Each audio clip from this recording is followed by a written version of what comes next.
Son las 7:30 de la tarde, las 6:30 en las Islas Canarias. Muy buenas tardes a todos. Sean bienvenidos a la redacción abierta en el Toro Televisión, donde les vamos a contar todo lo relevante del día, tanto lo que llevamos del día como lo que tenemos previsto que pase durante el día. Por ejemplo, una cosa que se la voy a contar ahora porque acaba de producirse, pero hace nada, es que la Junta Electoral Central, esta no es la primera vez, le reprocha a la portavoz del Gobierno, Isabel Rodríguez, oiga, deje usted de utilizar electoralmente las ruedas de prensa del Consejo de Ministros. Es evidente, aunque ella pues no lo vea tan claro, es evidente que la rueda de prensa del Consejo de Ministros se trata de anunciar pues, la agenda de lo que ha aprobado el Consejo de Ministros. Sale alguien en representación del Gobierno, que es el ministro o la ministra portavoz, y pues se limita a explicar qué es lo que se ha aprobado y por qué. Si le hacen preguntas al respecto, pues a veces sale, por eso a veces cuando son técnicas, salen acompañados de otros ministros o de otras ministras para atender, pues si es la reforma de las pensiones, sale Escrivá y cuenta lo que a los periodistas les interesa que sepan, algunas veces con más acierto y otras con menos. Pero desde luego para lo que nos sirve una rueda de prensa del Consejo de Ministros es para sacar la fanfarria y empezar a hacer, pues eso, propaganda electoral favorable, en este caso, como no, al Partido Socialista Obrero Español. Bueno, hoy tenemos un día bastante liado en el que hemos visto algo bastante sorprendente. Pedro Sánchez presumía en el Congreso de que yo tengo la mejor paz social. ¿Se acuerdan de lo de los 40 años de paz? Pues este ahora sale presumiendo de que sus gobiernos han sido los gobiernos de la paz social.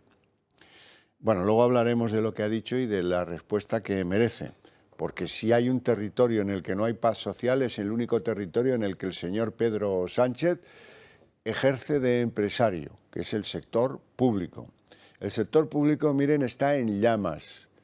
Hay huelga sobre huelga y más huelga. En la Administración de Justicia se han sucedido 4. Y lo que te rondaré. Los inspectores de trabajo están en huelga, los sanitarios ya ven cómo están, en lo que dependan del gobierno también. Y otros, muchos más de los que ahora mismo no me acuerdo. Pero desde luego, ese es el territorio en el que Sánchez debiera presumir de tener paz social. Y ahí desde luego no la tiene. Entonces viene a beneficiarse de que otros, bilateralmente, sindicatos y patronal hayan llegado a acuerdos que pueden ser positivos para España, de incrementos salariales del 4%. Eso le deja un poco en un papel muy difícil a Sánchez, porque él ha aprobado con UGT, con comisiones, han aprobado un incremento para los trabajadores públicos de apenas el 2,5%. Y digo, ya, pero entonces, ¿usted qué pasa? ¿Que es más cruel que los patronos de la COE? Eso es lo que dicen los datos.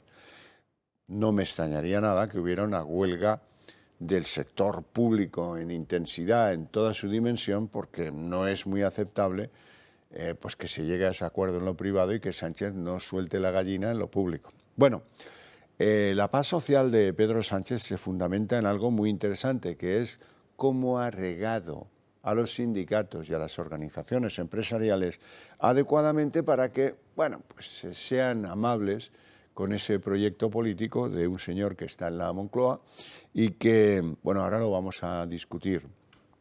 Lo vamos a discutir con un experto, con don Félix García de Pablos. Muy buenas tardes. Buenas tardes, gracias por la invitación. Que es doctor en Derecho y es un hombre muy aficionado a producir informes que siempre son inapelables. El de hoy viene a decir una cosa que él nos va a contar mejor que yo, y es que desde que gobierna el primer gobierno Sánchez, esto fue en el 18, hasta mediados del 22, es difícil continuar hacia el 23 porque todavía no existen datos, el gobierno y otras organizaciones, la mano pública, ha entregado a sindicatos y a patronales pues cerca de 1.200 millones de euros. 1.200 millones de euros en este periodo de 2018 a mediados de 2022, asegurado, afianzado por el informe de la Intervención General de la Administración del Estado. Vamos a ver, entonces, saquemos proporciones. De eso que vemos ahí en pantalla, que es que el Estado les ha entregado del 18, mediados del 18 a mediados del 2002, podemos decir, pues les ha entregado 1.186 millones, lo que decíamos, casi 1.200. El porcentaje de lo que ha entregado el Estado, que es lo que propiamente decide Pedro Sánchez, es aproximadamente un 30%. Un 30%. ¿no?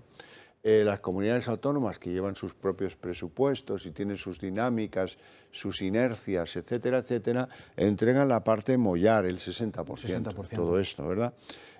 Bueno, pues de todo ello, insaciables acuden al reparto sindicatos y patronales. Sí, sí. Y esto es un escándalo porque el gran incremento se ha producido en la entrega del dinero del Estado desde que gobierna Sánchez, porque antes esto era... Sí, se ha pasado de 10 millones a 14 millones a 17 millones en 2023, unos incrementos del 20% anuales. Muy extraños en época de contención del gasto, ¿no? Sí, esto era una balsa de aceite, eran 9 millones, 9,5 todos los años, casi históricamente, una cosa ahí como residual, hasta que llegó Sánchez y descubrió que, hombre, que regando crecían las flores. Y así se ha dado al riego de plantas y flores. Por cierto, de esos 1.186 millones que tenemos ahí en pantalla, aproximadamente podría usted decirnos qué porcentaje es para organizaciones empresariales y qué porcentaje es para sindicatos. Sí, pues aproximadamente un 35 o un 38% para las organizaciones empresariales y el resto, más del 60% para las organizaciones sindicales. De ayudas directas, ayudas indirectas, con ayudas, generalmente ayudas públicas, ¿no?, a la actividad sindical. Por cierto, que usted publica además pues, un resumen de las organizaciones sindicales que reciben este tipo de subvenciones públicas de una mano o de otra, sea de las autonómicas o del Estado. Y es muy curioso porque prácticamente todo se centra en los dos grandes sindicatos. Sí, los dos grandes sindicatos que tienen una organización central, comisiones obreras y UGT, y además la organización periférica a través de las comunidades autónomas que tienen su propia personalidad jurídica a efectos de subvenciones y también acceden a estos fondos públicos. Pero que de esos dos grandes sindicatos que lo negocian todo a otros sindicatos más pequeños como SIF o USO o... Sí, estos dos grandes sindicatos se llevan aproximadamente un 90% de las ayudas públicas. Tremendo. Al sindicalismo. Tremendo, porque luego los resultados de las elecciones no dicen que tengan el 90% UGT y comisiones. Claro, en la actividad sindical hay una crisis de representación, que lo dicen los teóricos, y bueno, asumen a través de este papel institucional de los sindicatos en la toma de una serie de medidas como el acuerdo que se ha firmado esta mañana, ¿no?, en defensa de los intereses generales, que quizá no tienen estos grandes sindicatos la representación de asumir esa firma, ni la organización patronal, pero de cara a unas elecciones que se realizan periódicamente, pues asumen ese poder institucional y muchas veces descuidan su verdadera labor sindical de reivindicación de las mejoras de las condiciones laborales de los trabajadores. Por eso es tan importante como de intenso es el regado del campo. Y aquí el campo se riega con enorme intensidad y eso no es gratuito, desde luego. Y luego además en el caso de los sindicatos, no es así, con las organizaciones empresariales hay otra manera de seguir regando, que es la figura de los liberados sindicales. Sí, sí, aparecía ayer en un diario nacional el coste, por ejemplo, el Ayuntamiento de Madrid, que es 1,5 millones de euros anuales, el coste de los liberados sindicales. En Andalucía, a través de una pregunta parlamentaria, también sabemos el importe, que son 5 millones de euros anuales. Y en Cataluña también, aunque me parece una cantidad un poquito exagerada lo que se publicaba ayer, 41 millones de euros anuales del coste de la actividad sindical, en este caso en esa comunidad autónoma, que en este periodo de 2018 2022 ha realizado 8.000 convocatorias de ayudas a actividad sindical, comparado con la Comunidad de Madrid, por ejemplo, que solo tenía 3.000, por ejemplo. Bueno, pues el resultante es un informe apabullante en el que viene a quedar claro que hay un uso y un abuso de ese papel que la Constitución les da, de sí, en el artículo 7, en el artículo 7. Sí, pero que se ha asumido una representación mucho mayor de lo que realmente poseen y se produce una quiebra de esa representatividad del trabajador, que se convierte en un mero actor que solo se le llama para votar y cuando ha votado pues ya no se tiene en cuenta para la consideración Pero y condiciones laborales.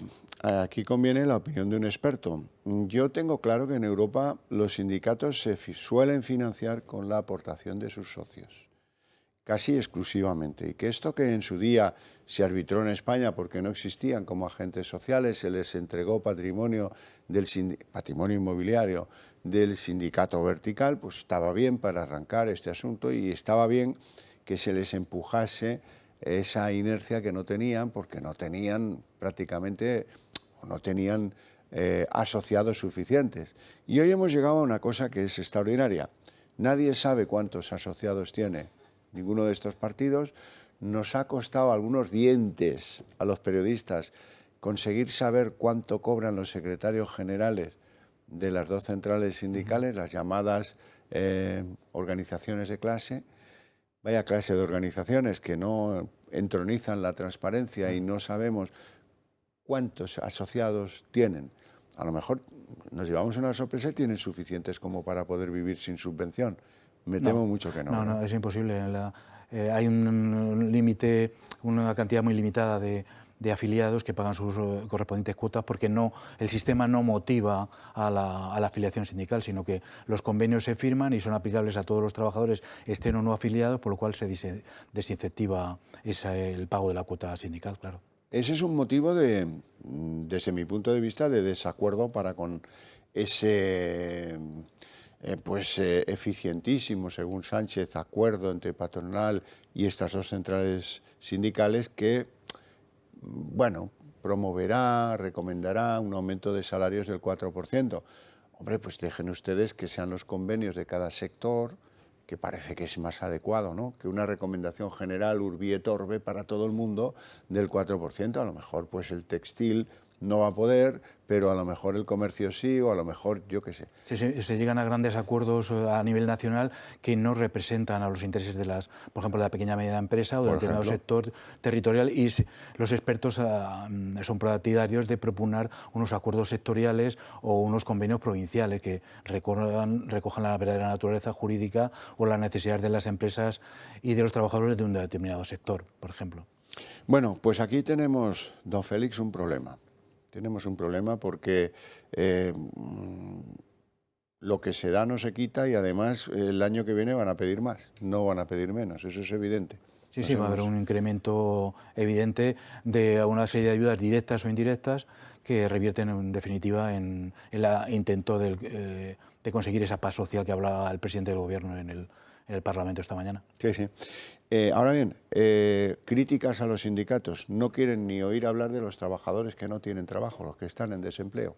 Esos simplemente los consideran clases sindicalmente pasivas. No tienen ni secciones para ellos, ni aunque fueran afiliados antes tienen la menor consideración. No promueven adecuadamente pues, nuevos puestos de trabajo, o no asesoran, o no... En fin, hacen cursos, pero normalmente... Es que el trabajador se ha transformado en ser un trabajador a ser un votante, y solo se le tiene en consideración cuando vote, cuando llegan las elecciones sindicales. Y si no, no. Si no tiene bueno, trabajo, y si acaso para dar unos cursos que en algunos casos han resultado bastante mafiosos, en el pasado reciente. Y sin querer señalar, porque también los ha habido, de organizaciones patronales que adolecen del mismo principio de transparencia universal, ¿verdad? En fin, don Félix García de Pablo, es un placer tenerle en el programa. Muchas gracias. Para contarnos cómo van las cosas, con datos, para que ustedes, con el máximo rigor posible, saquen las conclusiones que crean oportunas y que desde luego hacen falta para madurar juntos y hacernos opinión sobre las cosas que en este caso nos ha traído don Félix García de Pablos. Insisto, muchas gracias. Muchas gracias, hasta el próximo día. Bueno, pues nosotros arrancamos después de este inicial sorbo de bebida amarga. Vamos con otros que lo son menos porque se producen pues, muy lejos de nuestro territorio, ¿verdad? Es el caso de lo que está sucediendo con el expresidente norteamericano Donald Trump. Bueno, le han condenado en un juzgado de Nueva York porque dicen que abusó sexualmente de una columnista americana que se llama Jane Carroll. Ella ya dijo hace unos años que no había sido violada por Donald Trump en un episodio un tanto bueno, pues muy llamativo, porque al parecer estos hechos tuvieron lugar en pues uno de esos vestidores de grandes almacenes y bueno, pues desde luego también mucho antes de que Trump fuera un individuo tan famoso. Pero bueno, le demandó esta escritora, Jane Carroll, y el tribunal ha considerado que efectivamente que Trump la difamó y fue autor de abusos sexuales, no de violación. Muy bien, ¿y qué dice Trump? Vamos a escucharlo a continuación. Lo primero que dice, vamos a escucharlo. Apelaremos este veredicto. Es una desgracia. Ni siquiera sé quién es esta mujer. No tengo ni idea. Ni de quién es, ni de dónde ha venido. Es otra estafa. Es una caza de brujas política. Y vamos a tener que pelear de alguna forma. No podemos dejar que nuestro país se vaya a ese abismo. Bueno, lo dice porque pues, hace 15 días entraban en su casa, hace 20 le condenaban por otra cosa, y parece que mientras se mantenga su interés en tratar de ser de nuevo presidente de los Estados Unidos, los tribunales, especialmente los neoyorquinos, le van a continuar dando caña, que es lo que está pasando. Por cierto, hay que recordar el momento en el que la ofendida, que se llama Jane Carroll, reconocía pues, que lo que pasó no fue en ningún caso una violación. ¿Te sientes una víctima? No me tiraron al suelo y se abalanzaron. La palabra violación contiene muchas connotaciones sexuales. Esto no fue sexual, simplemente dolió, fue doloroso. Bueno, pues eso es lo que yo les quería mostrar de todo este asunto, que conocieran cómo se explica la demandante y no sé si algunos han sacado conclusiones. A mí me cuesta, no conozco el tema lo suficiente como para opinar y me parece un tema pues bastante serio. Vamos con el asunto de las drogas, que como saben estoy obstinado en hacer que este asunto, que es muy serio, sea motivo de trabajo en los partidos políticos, en los gobiernos de España y en la sociedad española en general, que parece que mira para otro lado, porque esto de la droga, pues yo tengo la suerte de que en mi familia no conozco casos de nadie que se drogue, por lo tanto, no. Esto nos afecta a todos y casi en todo. Por ejemplo, el consumo eléctrico. ¿Pero cómo creen que funciona lo de las plantaciones? Pues pinchando el servicio eléctrico, que luego redunda en que nuestras facturas sean más caras. Bueno, pues hagamos una oficina policial que con los datos que tienen las compañías de electricidad vaya una por una desmantelando esas granjas ilegales que roban la electricidad para producir drogas en nuestro país. Os traigo a colación dos ejemplos. Los dos ejemplos son de Murcia, uno de Alcantarilla y el otro de Jabalí Viejo. Son imágenes que, como vais a ver, esos son los cables que llevan la electricidad a la electricidad, lo que haga falta, porque como no pagan ellos, pues ahí crecen las plantitas y venga de plantitas y venga de espacio y venga de terrenos dedicados a esto, que es el origen de un tráfico ilícito. ¿Fácil de detectar? Pues sí, verdaderamente sí, si se quiere se puede. Ahora, si miramos para otro lado, pues entonces no.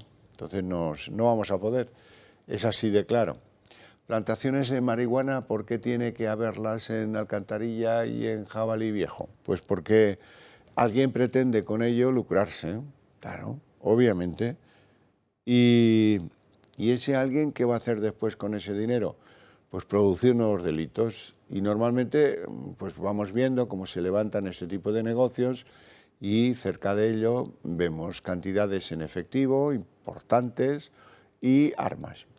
Porque claro, esto pues supongo que hay que defenderlo y supongo que es muy golosa la titularidad de uno de estos negocios de droga.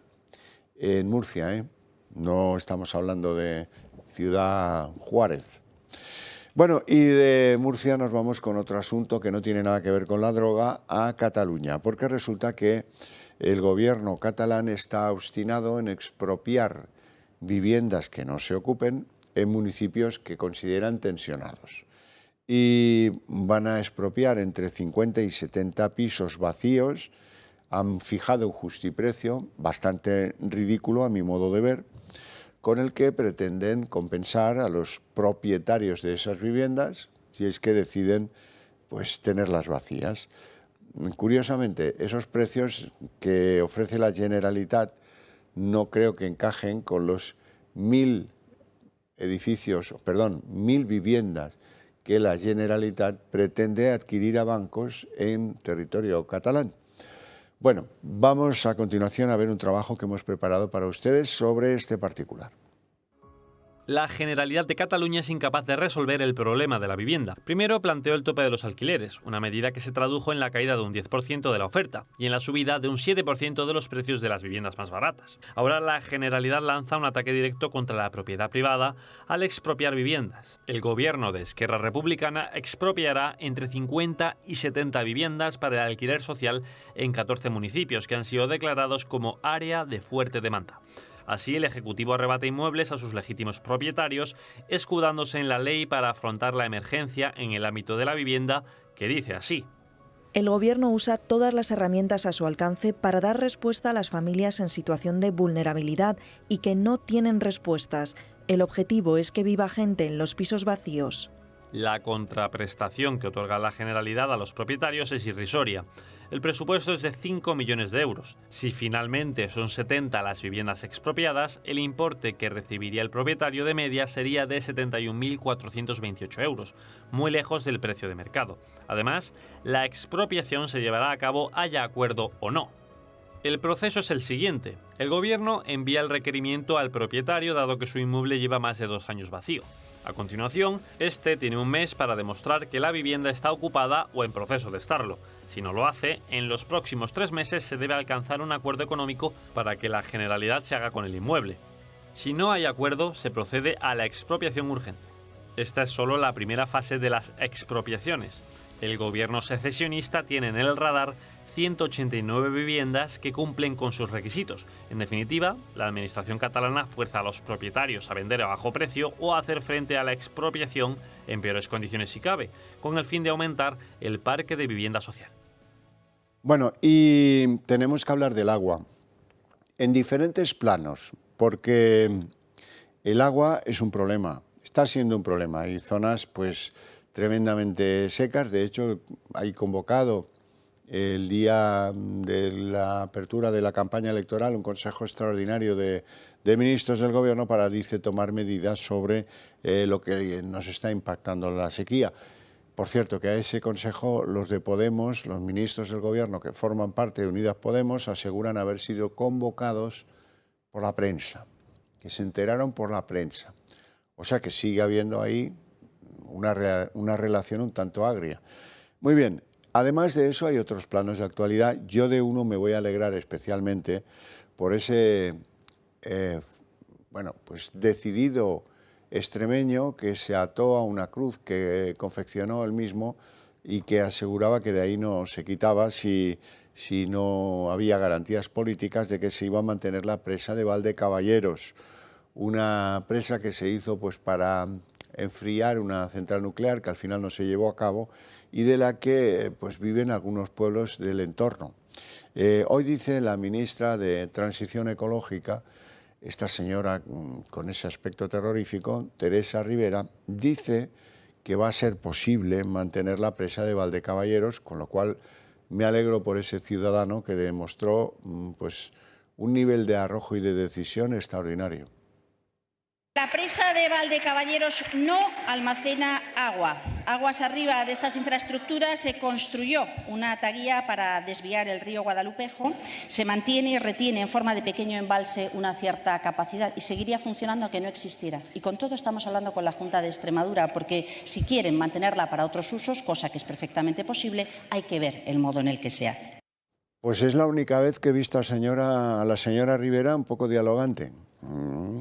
Qué cosas. Por cierto, tengo que contarles algo extraordinario y es que en función a un acuerdo que tenemos con Portugal desde hace mucho tiempo para enviar agua a Portugal de las cuencas que ellos heredan de ríos que nacen en España, estamos pues, cometiendo lo que es una barbaridad que hay que explicar. O se denuncian esos acuerdos o se reducen, pero no van a entender en España que se permita extraer, por ejemplo, del Tajo para Portugal el doble de lo que se permitía, mientras en Murcia y en Alicante pues está la situación pues, tendente a la desertización, se secan. Así es que la verdad es que llama la atención poderosamente que nadie pues se sienta a negociar con Portugal, pues a ver si puede ser enviar menos agua en un momento crítico para las infraestructuras agroalimentarias españolas, no se olviden. Bueno, nos vamos a ir a publicidad. Antes, permítame que les recuerde algunos consejos que tengo que contarles del Club de Amigos. En primer lugar, antes que nada, si el programa les está gustando, este varapalo que le hemos dado a los sindicatos de clase, por ejemplo, y a las organizaciones empresariales, pues mándenos un SMS. Mándennos un SMS al número 28088 y por menos de lo que les costaría invitarme a mí a un café, por 1,20 €, pues nos ayudan y mucho. Y yo no sé si se han percatado, pero el Club de Amigos está preparando unas jornadas 21, 22 y 23 de junio con mucho cariño y muy especiales. En el Valle de los Caídos, los que vayan a esas jornadas se van a alojar allí en un entorno pues, de lo más especial y con conferencias muy sugerentes de la plana mayor de esta casa, José Javier Esparza, Julia Ariza, José María Francas, yo mismo, Juan Antonio de Castro, Quintana Paz, en fin, Caque Minuesa. El round incluye una visita al Real Monasterio del Escorial. Pero no se olviden, tienen que reservar plazas porque esto se va a agotar en breve. Vamos a hacer una pausa de publicidad y volvemos en apenas 2 minutos.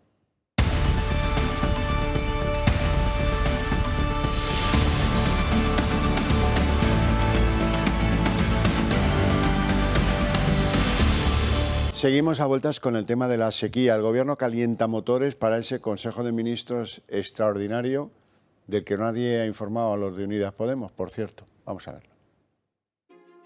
El Gobierno afea a sus socios de Podemos y oculta la decisión de convocar un Consejo de Ministros extraordinario para este próximo jueves, donde se dé cuenta del problema de la sequía en España. Sus socios de la coalición no han comentado nada sobre el asunto y en el PP acusan de ver mucho electoralismo en la medida. Lo que queda claro es que este Consejo de Ministros extraordinario se produce tras 5 años de inacción por parte del Gobierno de España en relación a abordar un tema tan importante como es la sequía en nuestro país. Y un oportunismo que la ministra Ribera niega. Yo creo que es un tema preocupante. Vivimos sequías cada vez más intensas, más frecuentes. Esto requiere medidas estructurales, pero requiere también una capacidad de reacción ágil, flexible cuando se necesita. El presidente de la Junta, Moreno Bonilla, felicita a los de Sánchez de que por fin se hayan dado cuenta de la falta de agua. Y ahora se han dado cuenta de que han metido la pata. Ahora ellos se dan cuenta de que no se puede ir por la vida sin tener un discurso del agua, sin hacer políticas del agua. Todo está mal. De hecho, el andaluz ha sido uno de los primeros en apremiar al Ejecutivo a asumir responsabilidades en entornos como Doñana y a acometer en esta región de Huelva las obras hidráulicas prometidas para afrontar el problema. Uno que no solo afecta a la fauna y a la flora, sino también a los ganaderos y agricultores de toda la península. A este aspecto, las alarmas han saltado al conocer que nuestro país permite la entrega de agua procedente del Tajo a Portugal, 6.616 hectómetros cúbicos de agua, por encima de los 2.700 que permite la Convención de la Albufeira, mientras deja desamparadas a provincias como Almería, Murcia o Alicante, que dependen del trasvase del Tajo Segura y que ahora se secan. Bueno, no sé si por asociación de ideas, pero vamos a hablar ahora de lo que ocurre con los bomberos. Los bomberos están preparando una manifestación el día 16 en Madrid para protestar contra no se sabe qué fuerzas que tienen bloqueado políticamente un sistema que les coordine. Quiero hablar de todo ello con don Ruimán Capote, que es secretario general del Sindicato de Bomberos Aeroportuario y además es vocal de la Coordinadora Unitaria de Bomberos Profesionales. Muy buenas tardes y muchas gracias por atendernos. Buenas tardes, muchas gracias a ustedes. Vamos a ver, aquí hay un problema histórico que ustedes denuncian, que es la falta de personal, y luego hay un problema de descoordinación en el que incluso pues hay algún anuncio que ha hecho el Partido Socialista que no va por el camino que a ustedes les parecería lo correcto. Exacto, nosotros llevamos años en el Congreso, de hecho esto está recogido en el programa de gobierno. Es una ley de coordinación. La ley de coordinación es muy sencilla, que actúe el que primero esté con todo. Solo se refiere a esto. Esto no está ahora mismo realizado así. Hay muchas fallas en el sistema que topan contra muros burocráticos prácticamente insalvables, es decir, nos encontramos con límites para nuestra actuación y ya lo advertimos, sobre todo el 28 de mayo del año pasado, también salimos a la calle para recordar lo que pasaría y todos vimos lo que pasó. Es una ley que nos hemos reunido con todos los grupos parlamentarios, ha sido registrada en 3 legislaturas diferentes y nadie ha sido capaz de negarnos que es una obviedad la necesidad de esta ley. Ya, digamos que esos barreras o esos límites con los que ustedes se encuentran cuando tienen que acudir, se refiere a bomberos que dependen a lo mejor de una diputación o de un ayuntamiento, de una comunidad autónoma que no es la suya y entonces ahí se establece o se generan problemas. ¿Eso es así? Exactamente. Yo, por ejemplo, siempre pongo el caso, hace unos años recordemos el incendio que hubo en Almorox. Se dio una situación dantesca que era que los bomberos de la Comunidad de Madrid tuvieron que esperar a que el incendio traspasara el límite imaginario de Toledo para poder actuar. Esto hoy por hoy no tiene ningún tipo de sentido para poder tener su límite competencial cubierto. Claro. Los incendios no entienden de estos límites. Evidentemente. Y luego en esas, señor Capote, resulta que en esas aparece el PSOE y se inventa este modelo de unidad municipal de emergencias para poblaciones de más de 20.000 habitantes, lo cual es añadir una disparidad y un elemento pues discordante a la cuestión. Exacto. España es un país pionero en hacer duplicidades. Es decir, no nos dotan de los efectivos necesarios ni del material necesario y se van inventando poco a poco duplicidades de bomberos sin sentido, incluso llegando a lo que llega a Cataluña, que es una suerte de bomberos low cost, bomberos mal llamados voluntarios, que realizan nuestras funciones en primera instancia. Esto choca directamente contra la propia ley del voluntariado, que dice que no se puede cobrar por ejercer estas funciones y mucho menos ejercerlas sin tener un agente de la autoridad al mando. Y esto es lo que pretendemos hacer también con esta nueva creación de la unidad municipal de emergencia. Los bomberos profesionales, disculpe mi ignorancia, ¿dependen todos de un mismo ministerio o están divididos si son aeroportuarios, transportes, pero si son forestales, agricultura o cómo es esto? Las competencias normalmente están transferidas localmente a diputaciones, ayuntamientos, etc. Al final del todo, esto lo vimos también en la pandemia, como pasa en sanidad, que a pesar de tener las competencias transferidas en los consejos interterritoriales, en su momento el que daba las órdenes es ella, pues nosotros ahora mismo, al registrar esta ley, la tenemos en el Ministerio de Interior, competencia estricta del señor Marlaska, que ya le digo que tenía esto en su programa de gobierno y no lo ha llevado a cabo, con 43 prórrogas de enmiendas y secuestrando el trámite de ponencia con excusas tan burdas como que no están designados los ponentes. Ahora el verano nos volverá a poner en nuestro sitio, veremos otra vez la necesidad durante unos meses, se inventarán algo para paliar las críticas que llegarán, pero seguiremos en las mismas.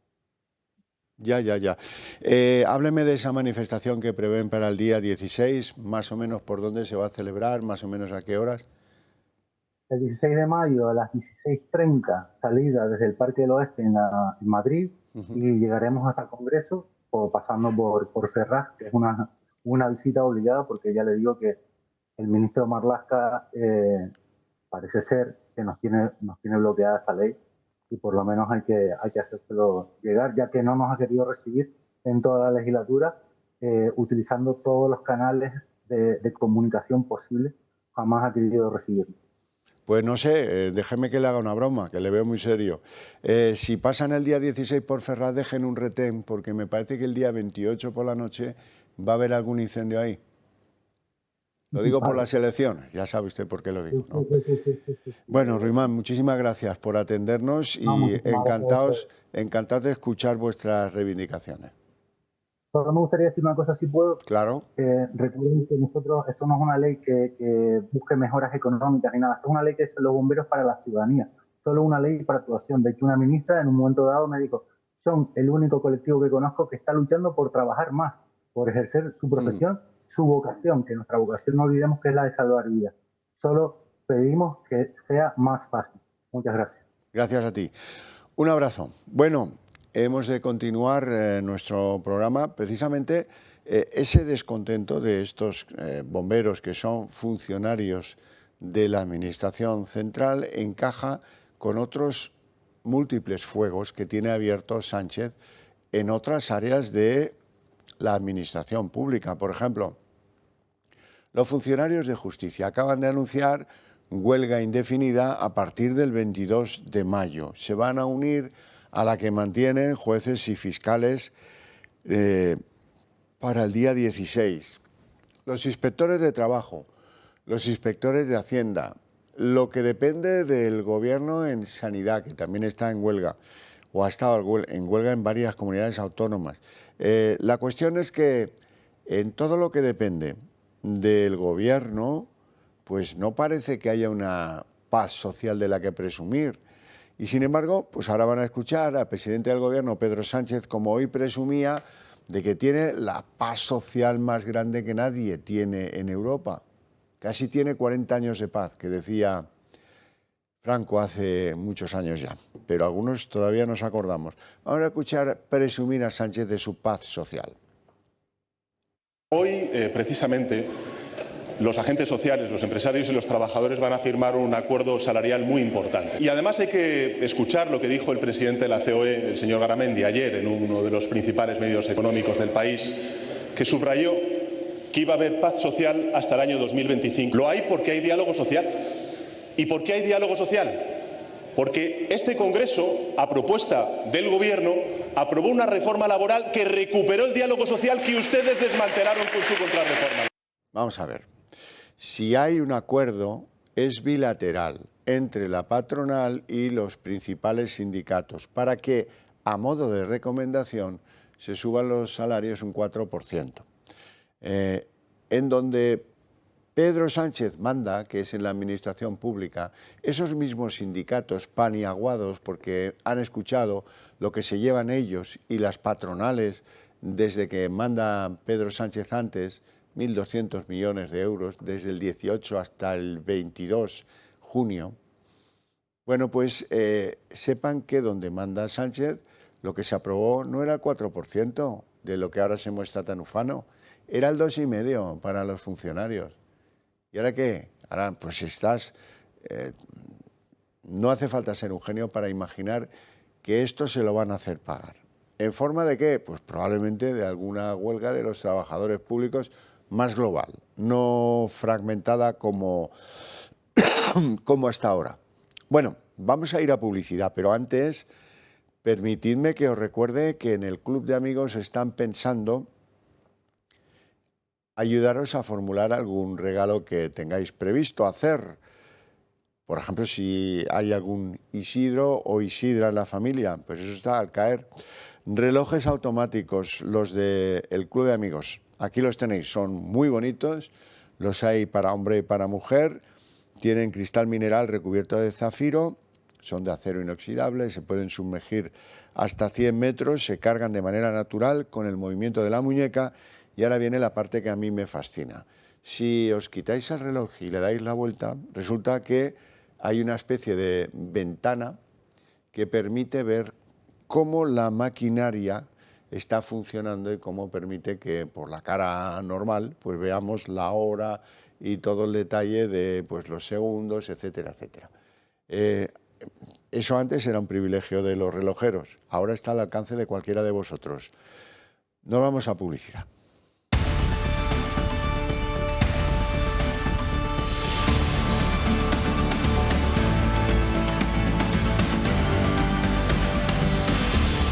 Bueno, pues son las 8:14 jóvenes minutos, momento en el que abrimos la mesa de análisis político y les presento a mis invitados hoy. Don Sergio Brabezo, diputado del Partido Popular en la Asamblea de Madrid. Muy buenas tardes. Buenas tardes, encantado de estar aquí. ¿Cómo va eso? Le podría decir que energético y con mucha fuerza, pero es que vengo de hacer campaña todo el día y ahora finalizando el día a la tarde aquí con todos ustedes y se nota el cansancio del día ya. Querido Sergio, ¿cuántas veces te hemos comentado tú y yo que es un despropósito que los partidos constitucionalistas se presenten en Barcelona por separado? Sí.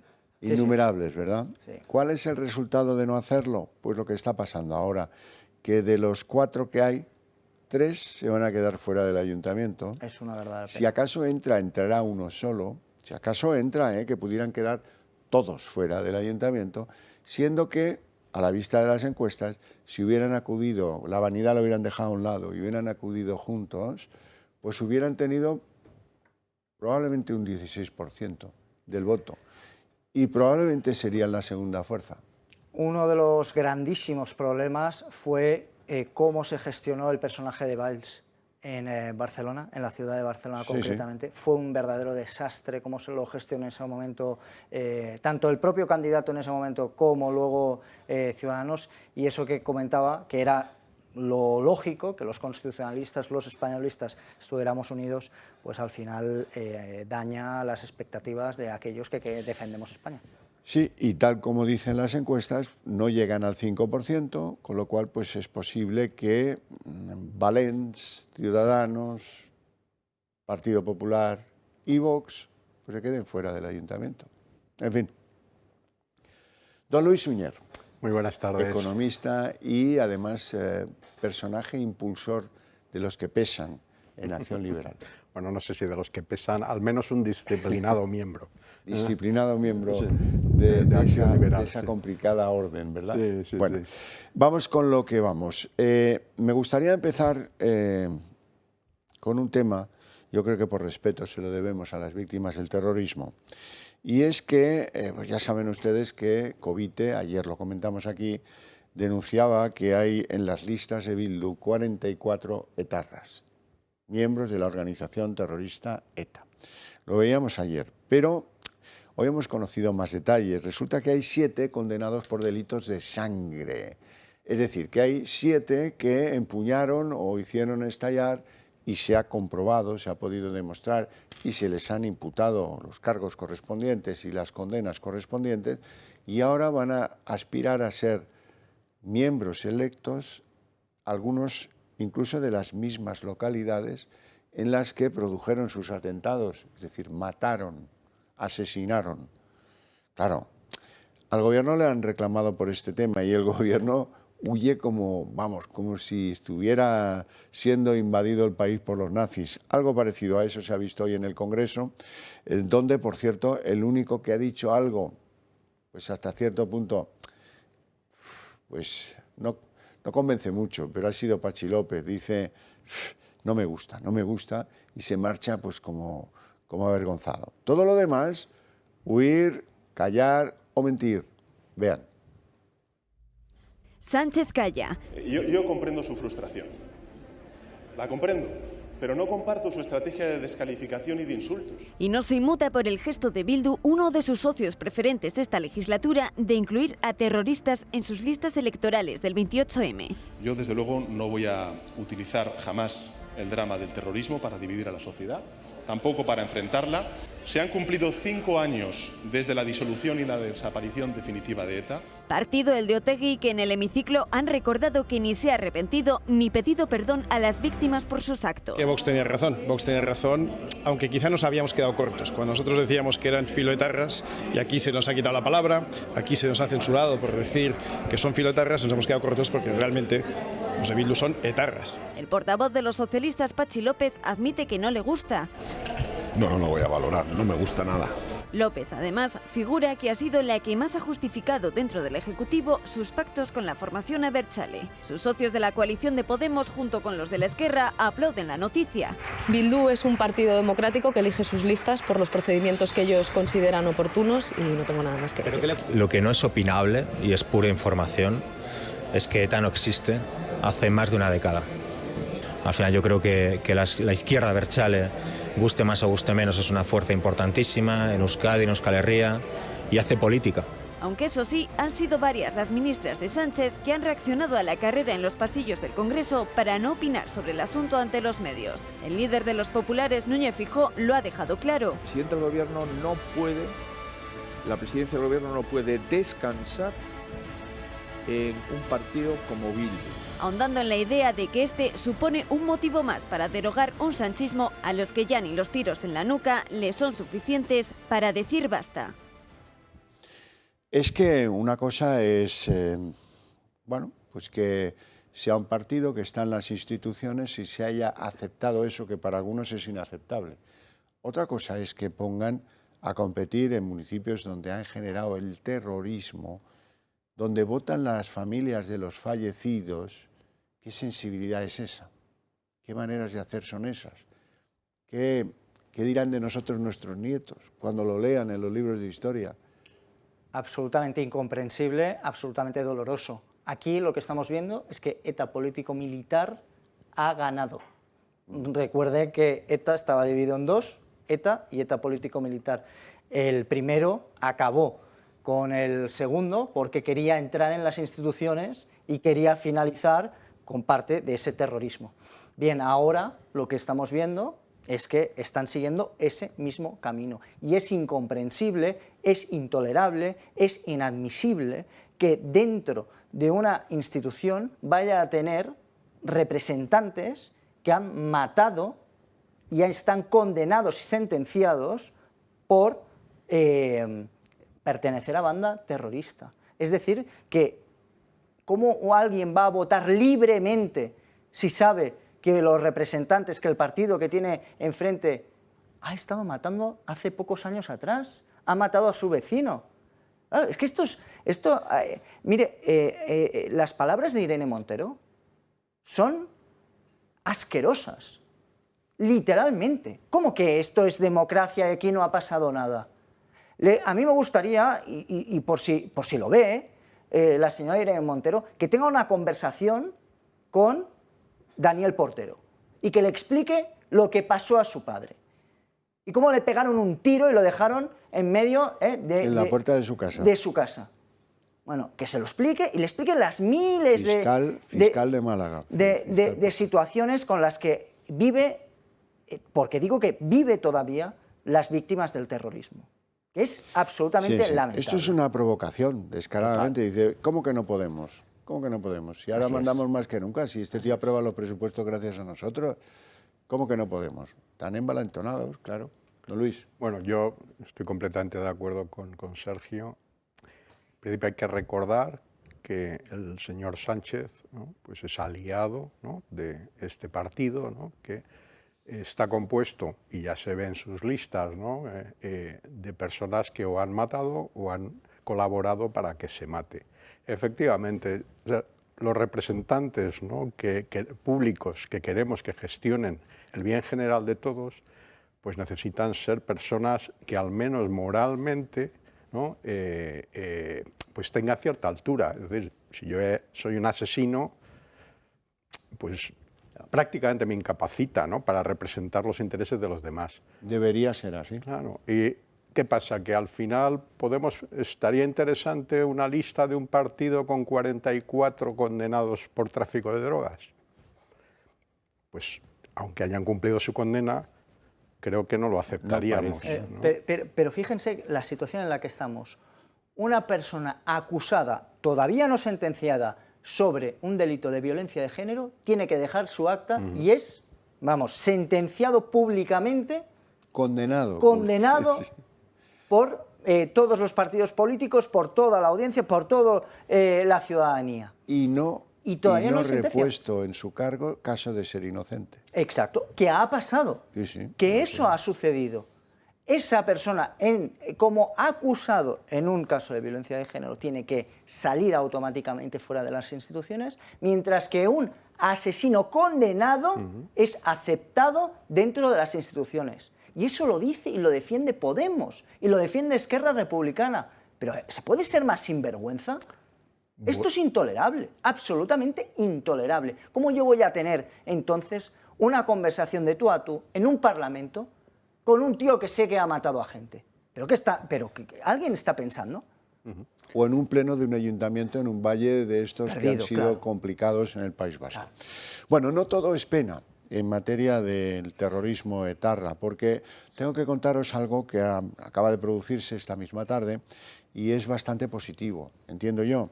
Luego saldrán las pegas y los peros, pero Francia ha autorizado a España a que se juzgue en España a un etarra, Kantauri, porque fue el que decidió el secuestro de Miguel Ángel Blanco. El secuestro de Miguel Ángel Blanco, como recordarán muchos de los que me escuchan, lamentablemente porque es un día de esos que se te clava como un hacha en la frente, fue en julio del 97. Recordarán que alguien decidió secuestrarlo y que alguien ETA, vamos, dio un plazo de 48 horas para que liberasen a no sé cuántos en las cárceles. Recordarán que en aquel momento el presidente del gobierno, Aznar, no cedió a ese chantaje. De eso hizo pues gala de su política antiterrorista y al final pues tristemente Miguel Ángel Blanco aparecía en Lasarte, en un bosque en Lasarte, con 2 tiros en la cabeza. Bueno, pues lo que hemos sabido es que en los interrogatorios, porque este Kantauri cumplía condena en Francia, que en algunos interrogatorios en España aparecía como el hombre que dio la orden de que fuera a esa persona a la que había que secuestrar. Bueno, y dentro de eso, pues ahora va a ser, gracias a que un juez de la Audiencia Nacional, que se llama Joaquín Gadea, estuvo, pues, ojo a visor, pues que emitiera una euroorden a finales del año 21, que hoy el Tribunal de Apelación francés ha decidido que era lo justo y que, mira, eso está bien porque a veces la euroorden funciona, o por lo menos con Francia nos está funcionando. Y este hombre pues va a venir a España y va a ser juzgado por aquel asesinato que nos mató un poco a todos en aquel momento. Ahora bien, ustedes me dirán, sí, ya, vale, de acuerdo, está bien, sí, está bien, pero luego ¿qué?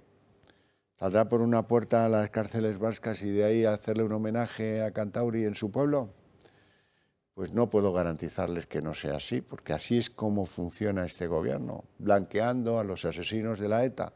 Lo ha hecho hasta ahora, ya no le quedan etarras en las cárceles españolas para sacarlos a la calle.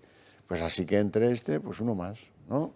Sí, es que es increíble. Lo que está sucediendo, lo que ha ido sucediendo todos y cada uno de los viernes, porque esto además se hacía cada uno de los viernes. Aquí lo hemos comentado en esta misma mesa, cómo cada viernes, cada semana, se decidía acercar a ciertos etarras de diferentes cárceles. Y además eso se hacía previo el anuncio grandilocuente de otra medida, justamente para tapar que se conociera este excarcelamiento, movimiento, traslado, como quieran hablarlo. ¿Favorecimiento te gustaría más? Hombre, por supuesto, sí, porque una vez... vamos a llamarlo porque una vez está trasladado, ¿quién tiene la competencia en cárceles? En el País Vasco son las propias. Y a partir de ahí deciden si tiene que salir fuera o no. Pero si el gobierno vasco... Trilerismo, hombre. Esto empezó en Cataluña, con las cárceles que pedía Pujol y que se las dieron, que las ampliaron, que las modernizaron, y donde ahora, como hemos visto con los indepes, quien manda es el poder político. Claro.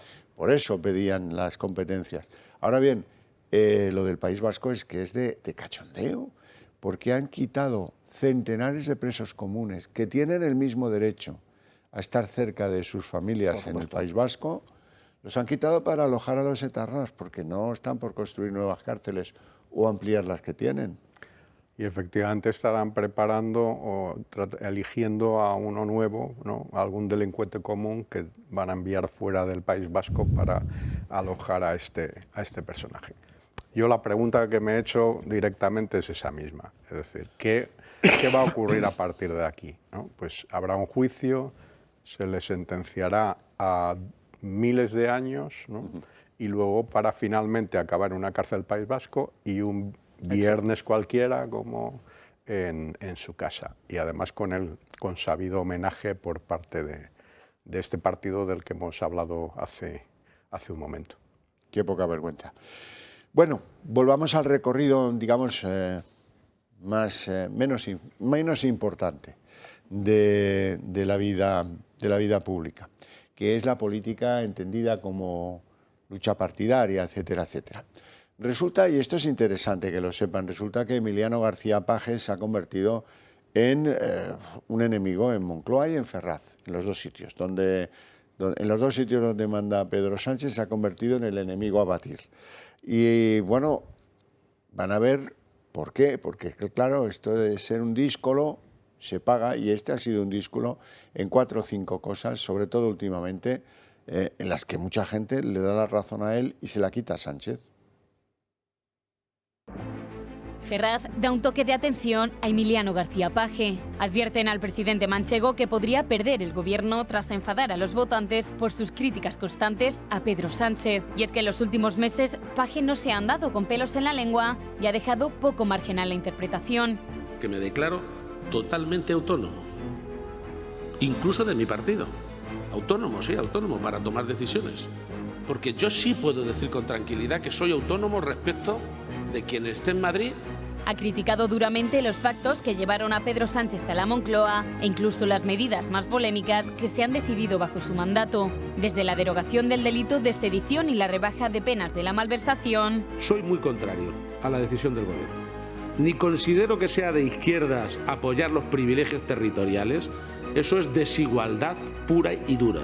Ni considero que sea tolerable pactar con los delincuentes su propia condena. Hasta la reducción de condenas a agresores sexuales por la aplicación del solo sí es sí. En la vida lo peor es instalarse en la soberbia, y cuando se habla además de situaciones tan sensibles, cambiarla es lo decente, lo digno y lo honorable. Un distanciamiento con Ferraz del que ya nadie se sorprende. El presidente manchego hace todo lo posible por marcar bien las distancias, una situación que se está haciendo cada día más palpable a medida que se acercan las elecciones del 28 de mayo. Sin embargo, a pesar de la tensa relación, es Sánchez el primer interesado en que el varón socialista manchego mantenga el control, ya que de lo contrario significaría que los socialistas han perdido una de sus regiones más tradicionales. Pero las encuestas no auguran buenos resultados para García Paje. Todo apunta a que perdería la mayoría absoluta y que el escenario quedaría muy igualado entre el PSOE y la suma de las derechas. Podemos no tendría representación, por lo que Paje dependería de sí mismo para poder revalidar su cargo, algo que deja en el alambre un posible cambio de gobierno en Castilla-La Mancha. O sea, que lo que puede matar hipotéticamente a Emiliano García Paje como presidente de Castilla-La Mancha es la desaparición de la Cámara de Unidas Podemos. Porque hay que recordar que que tiene este arrebato de dignidad que le honra, fue el primero que inauguró la fórmula de pactar gobiernos con Podemos. No se nos vaya a olvidar, luego lo criticó cuando lo hicieron otros, pero él fue el primero, que hay que tener memoria para todo, no solo para algunas cosas. Por cierto, el vino de La Mancha está muy rico, ¿no?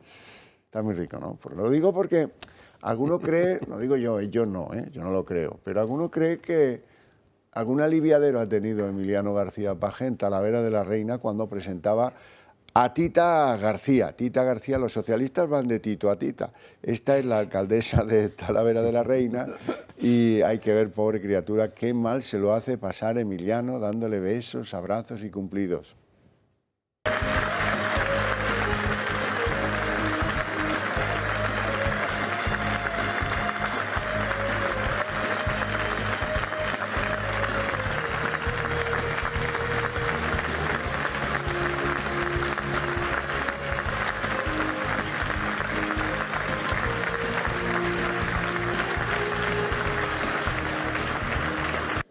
A ver cómo lo mejoro yo esto, ¿eh? Yo sé que estas fotos de gestión son estupendas, pero a mí ponerme la de boda esta que habéis puesto antes... hasta que no la case no va a dejar de ser alcaldesa. Así que, si quieren los del PP quitarse a Tita de encima, que ya saben lo que tienen que hacer. Eso lo hace uno de Vox y lo matan, lo fríen vivo, porque eso es machismo, pero bueno, él va allí, la besa, casi le saca la cabeza como si fuera una de aquellas muñecas infantiles. La verdad que está muy exaltado. Bueno, aquí García Paje. Esto era lo anecdótico, vamos a lo fundamental. Sí, pero lo fundamental. Pues bueno, decirle que, primero, García Paje, lo he dicho en varias ocasiones, asumo y agradezco sus palabras, pero, como siempre, vienen tarde. Y sí, que para mí una de las cosas más importantes que las palabras son los hechos. Y cuando García Paje ha tenido la oportunidad de decirle a sus diputados en el Congreso que votaran en contra de diferentes medidas que estaba lanzando el Gobierno, pues no lo ha hecho. Y hay que recordar que el Partido Socialista es una federación. Eso es importantísimo. Es un partido que tiene pues autonomía dentro de cada comunidad autónoma y por lo tanto podría haber hecho ese tipo de petición a sus diputados que le representan en el Congreso. Y dos, decirle que el señor García Paje se está distanciando del señor Sánchez porque todos estamos viendo que Sánchez es un peso muerto para cualquier candidato. Es que no lo quieren ni ver. Es que no lo quieren ni ver. Y fíjense lo que está haciendo Sánchez. No está ni siquiera apoyando a sus candidatos en los municipios o comunidades autónomas, que se presentan en 10 comunidades. Hay que recordar que lo que está haciendo Sánchez es anunciar sus propias medidas. Es decir, que se está defendiendo él mismo. Está poniendo, pues eso, se está poniendo la alfombra roja para las elecciones. Eso sí, mis compañeros me importan. ¿Qué va? Hombre, no me importan absolutamente nada. Yo a lo mío y a regalar aquí a la gente diciéndole voy a regalar un piso a todo el mundo. 10.000 millones. Es que lleva en el saco. Ya llevamos 10.000. Es que de verdad, es lamentable. Lleva en promesas que la mecánica, yo se la he contado alguna vez a ustedes, el sábado o el domingo la anuncia en un mitin del Partido Socialista. No tiene nada que ver con las competencias autonómicas, locales, da igual. Y el martes la aprueba el Consejo de Ministros. Y el miércoles los españoles sabemos que eso no se va a cumplir. Eso también es verdad. Es que Don Luis. No, efectivamente. Bueno, aquí hay varios temas, pero yendo a este último, ¿no? de cuál es la aproximación del señor Sánchez en esta campaña, que simplemente se olvida de toda la cuestión local o autonómica y simplemente se centra en cómo compro votos, ¿no? Ahora y de aquí a diciembre, ¿no? Y el señor Paje, pues claro, está en una encrucijada, ¿no? No es que llegue tarde, lo hace en el momento que tiene que presentarse o que está en campaña electoral. Hasta ahora, pues bueno, abro la boca en un momento dado, pero me retracto para que no genere demasiado ruido. Pero ahora ya está en esa encrucijada que dice, ¿acaba mi carrera política o no acaba? ¿No? Y entonces, bueno, pues yo creo que está, digamos, apostando por continuar su carrera política y si fracasa, pues yo creo que no continuará. Creo que tiene apenas 54. Ya, pero en el momento en el que está y en el partido en el que está y en una situación particular como es su comunidad autónoma, ¿no? Que pues ahí es que él mismo, ¿no? Él mismo puede estarse labrando su final. No paga traidores. Claro. Como no gane, lo tiene claro, sí. Hombre, hay uno de los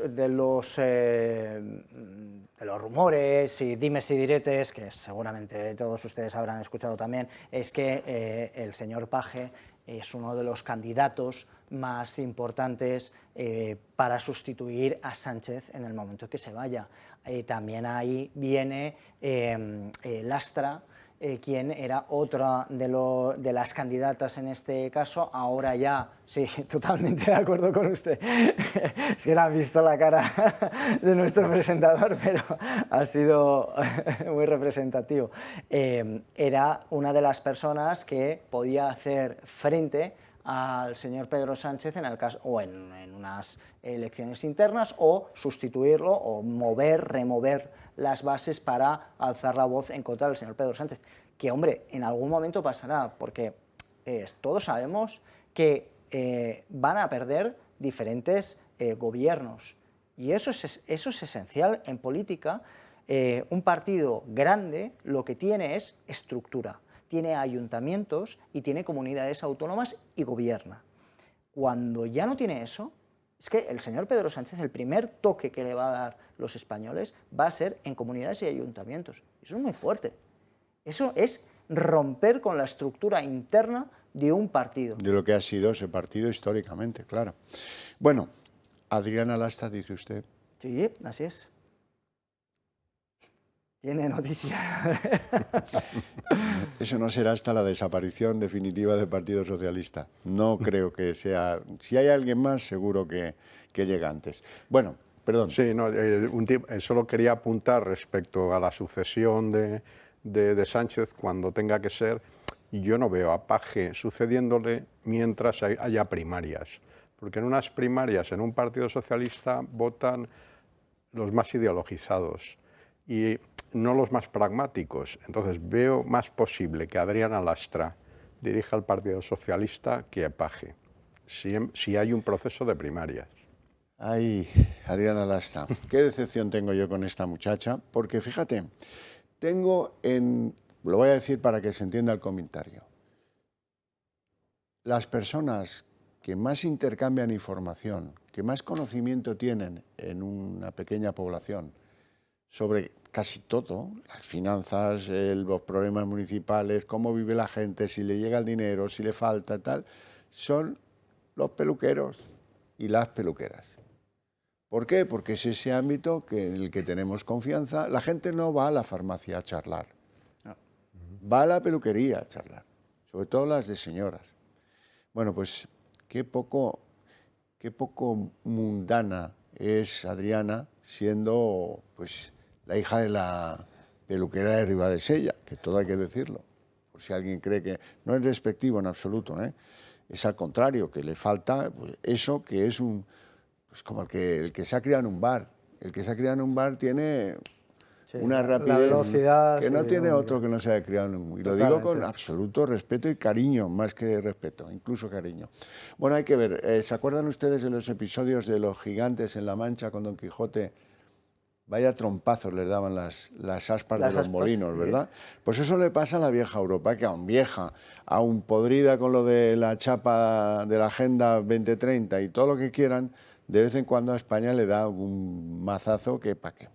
La Comisión de Justicia Europea ha dicho que hay que marcar de cerca la situación del Tribunal Constitucional ahora que lo preside Cándido Conde Pumpido. ¿Por qué?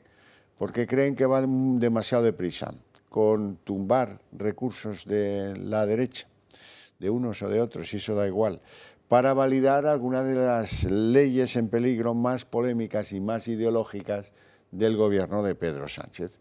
Y no le falta razón, los europeos lo han visto y mira que viven lejos y preocupados por otras cosas. Bien, segundo asunto, el Consejo de Europa no es exactamente la Unión Europea, pero está dentro de lo que podríamos considerar las organizaciones de supuesto prestigio europeo, ¿no? Estos, como siempre, llegan un poco tarde, es como el Tribunal de Cuentas, siempre llegan un poquito tarde. Han sacado a la calle el informe sobre lo que ocurrió en Melilla el 24 de junio, cuando asaltaron la ciudad, no sé cuántos cientos, casi miles de inmigrantes ilegales. ¿Y saben qué sugiere?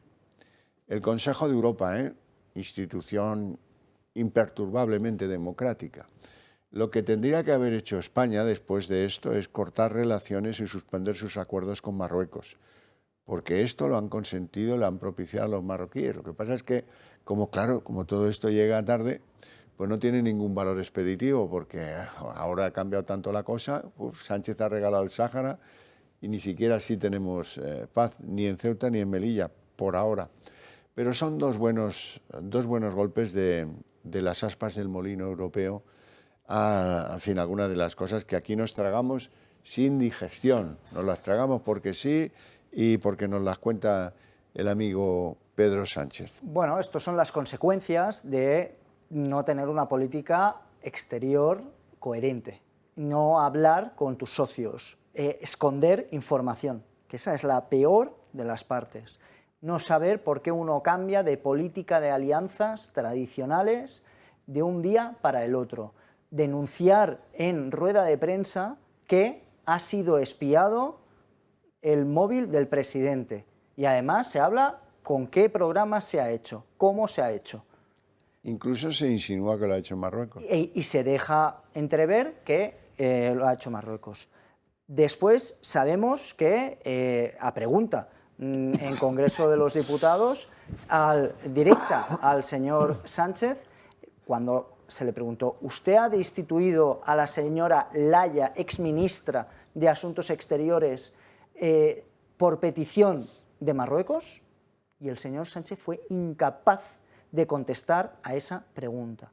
Con lo que sabemos perfectamente, si alguien le pregunta a un presidente del gobierno, la respuesta sería evidente de risa. ¿A mí quién me va a decir a quién tengo o no tengo que destituir? Faltaría más. No, cayó.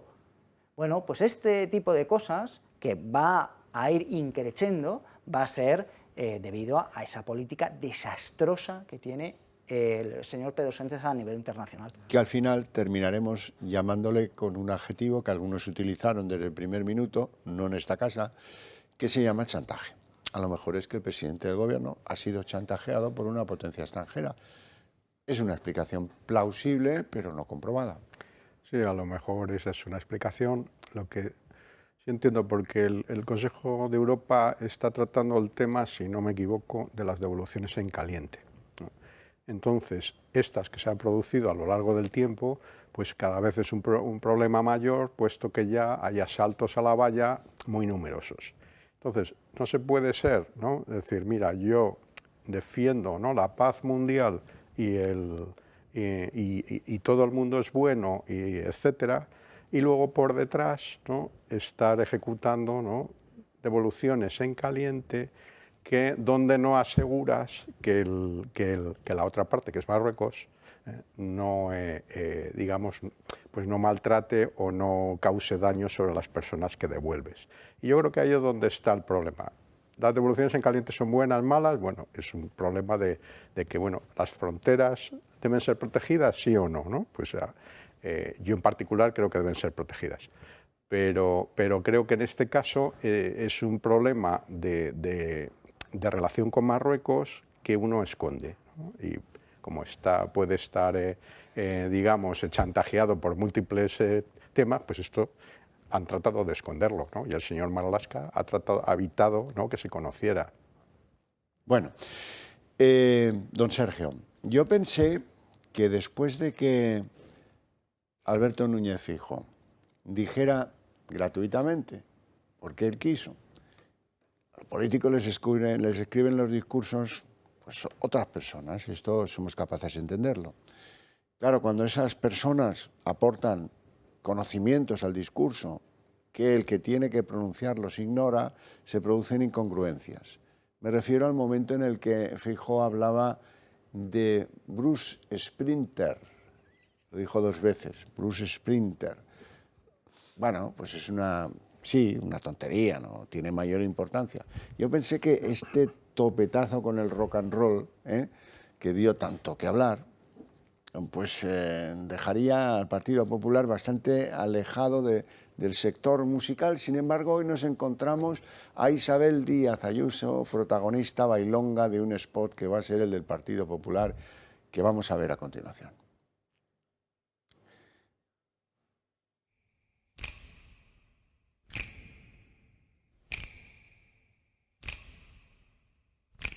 Ganas, tú ganas.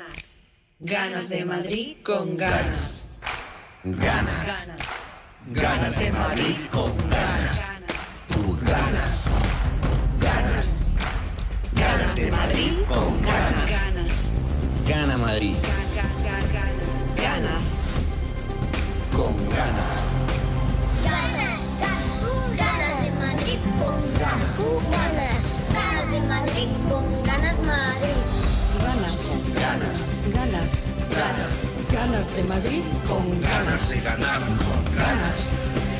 Ganas de ganar. Tú ganas. Gana Madrid. Tú ganas. Ganas.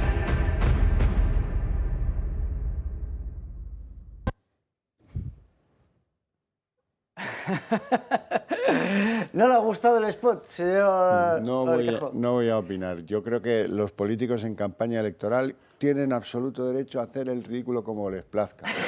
Están en su momento de esplendor. Así es que yo no les voy a negar ese derecho. No sé, hay algo oculto dentro de algunas personas que les lleva a querer ser, pues eso, la operación fama o la operación... Hay tantos concursos musicales en televisión que estas cosas... Sí, bueno, por un lado, hablando digamos, de la cultura rockera de Feijóo, bueno, pues ya cada uno le gusta el estilo que le gusta. Demuestra que no es ese su estilo, pues bueno, le gustará otro. Este sí que me parece más interesante, ¿no? El spot, primero, porque creo que la letra, pues tampoco es que la hayan trabajado demasiado. Del galón no salimos. La música menos. Entonces, bueno, pues es una propuesta y veremos si dura 1, 2, 3, 15 días. No creo que estemos viendo esto. Yo creo que 15 no lo aguanta nadie. Entonces, bueno, ya no quiero decir, o sea, creo que bueno, es una propuesta en particular, en mi opinión, un poco arriesgada, ¿no? De sacar bailando a Isabel Ayuso. Bueno, si al final, y tampoco es que bailen mucho, lo que sí me parece es un anuncio para lo que es Isabel Díaz Ayuso, que destaca lo blandito de los programas, digamos, gestores, tal cual, ganas, porque la ciudadanía gana con una gestión eficiente, con un programa político tal.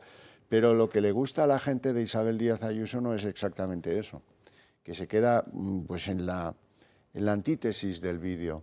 Lo que le gusta a la gente de Isabel Díaz Ayuso es que le planta cara a Sánchez cuando le conviene, por razones que ha explicado y las ha explicado bien. Lo del ganas y el tal, pues qué más da, ¿no? Bueno, realmente la personalidad de Isabel Díaz Ayuso ya sabemos cuál es y efectivamente es donde yo creo que ahí tiene un mejor resultado. Por eso este anuncio publicitario, pues yo creo que tendrá un recorrido más bien corto, porque no sé quién lo va a ver. O sea, no lo tengo nada claro, ¿no? A quién va dirigido, ¿no? Este tipo de... Bueno, yo tampoco lo sé, pero me hubiera parecido mejor una especie de remake de Manuela Malasaña en tiempos de la invasión napoleónica, ¿no? Hubiera sido más apropiado a lo que yo creo que gusta de Isabel Díaz Ayuso. Ahí lo dejo.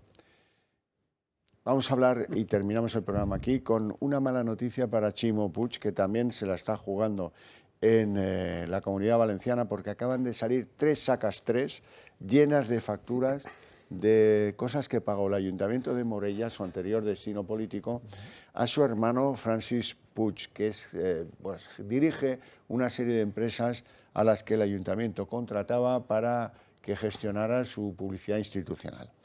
En estas 3 sacas 3 de facturas, 100 y pico mil euros más que añadir a los que contábamos ayer y a los que hemos contado en anteriores programas, porque, en fin, esto de los hermanos de Ximo da mucho de sí. Cabeza. Bueno, a ver, llevamos ya un tiempo, yo creo que incluso le podría decir que más de una legislatura, hablando del señor Ximo Puig y de sus diferentes asuntos que tiene y que veremos a ver qué pasa. No es la primera vez, se habla de red, se habla de investigación. Lo que sí que me gustaría es saber y conocer cuál es la trama, porque muchas de estas cosas que solamente estamos conociendo son pequeñas pildoritas de los cuales muchos medios de comunicación parece que no quieren comunicar nada al respecto de lo que hace el señor. Yo, por ser muy breve, creo que el hermano de Ximo Puig no es un empresario. O sea, llamarle empresario es un insulto a los empresarios.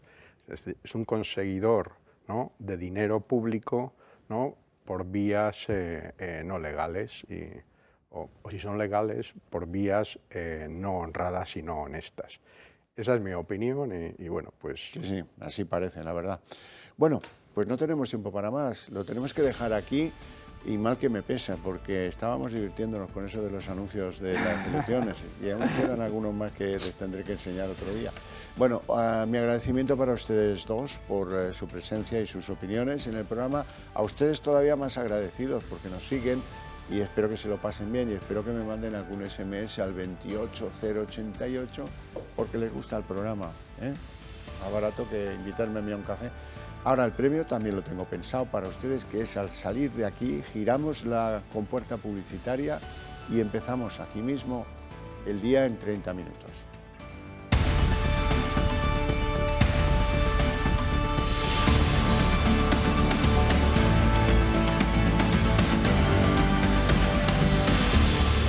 El día en 30 minutos. Si escuchan a Pedro Sánchez hoy presumir en el Congreso de la paz social de su mandato, seguro que a los más mayores les va a recordar el tono victorioso de aquellos 40 años de paz del antiguo régimen, naturalmente. Sánchez, sin el menor, se atribuye cualquier cosa. Es un éxito suyo el acuerdo que han conseguido la patronal y los sindicatos para que el aumento salarial sea del 4%. Hombre, faltaría más. No estaba él, pero da igual. Así es que dice Sánchez hoy que tiene la mejor paz social de Europa. Y de eso pues se hace gala. ¿Cómo? Se preguntarán. Pues seguramente porque nadie le reprocha que él, que podría hacerlo, no devuelva a los ciudadanos lo que Hacienda les está recaudando de más por culpa de la inflación. Eso no es justo, pero claro, aquí la paz social a veces depende de otras cosas. Por ejemplo, de ungüentar a las partes que negocian, sindicatos y patronal. En fin, todo esto debe formar parte de los argumentos de la apocalipsis frustrada que Sánchez atribuye siempre a la derecha. Es muy mala suerte la que tiene el presidente, porque hoy el propio Banco de España ha cuestionado en buena medida todas sus últimas medidas electoralistas, desde el tope de alquiler a los pisos, a los avales del ICO, pasando por la reforma de las pensiones. Al Banco de España le parece una mala trayectoria la que está abordando el gobierno de Sánchez. Marina Álvarez. ¿Qué tal? Buenas noches. Pues sí, Sánchez ha aprovechado el acuerdo salarial firmado hoy entre patronal y sindicatos para colgarse otra medalla más. España no es solo el paradigma del avance feminista o el de la creación de empleo, sino que es un oasis de paz social. El gobierno lo ha conseguido, según el presidente, gracias a medidas como la reforma laboral, esa misma que falsea los datos reales del paro y que no ha conseguido sacarnos de la cola del paro europeo. La pregunta es, ¿no tendrá algo que ver las millonarias subvenciones a los dos principales sindicatos?